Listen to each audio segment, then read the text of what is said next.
बुद्ध्यहङ्कारचित्तानि नाहं न च श्रोत्रजिह्वे न च घ्राणनेत्रे न च व्योमभूमेर्न तेजो न वायु चिदानन्दरूपः शिवोऽहं शिवोऽहं चिदानन्दरूपः शिवोऽहं शिवोऽहं चिदानन्दरूपः शिवोऽहं शिवोऽहं न च प्राणसंज्ञो न वै पञ्चवायु न वा सप्तधातुः न वा पञ्चकोशः न वा पाणिपादं न चोपस्थपायु चिदानन्दरूपः शिवोऽहं शिवोऽहं चिदानन्दरूपः शिवोऽहं शिवोऽहं चिदानन्दरूपः शिवोऽहं शिवोऽहं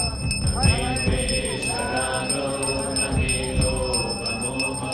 न मे वै मदो नैव मात्सर्यभावः न धर्मो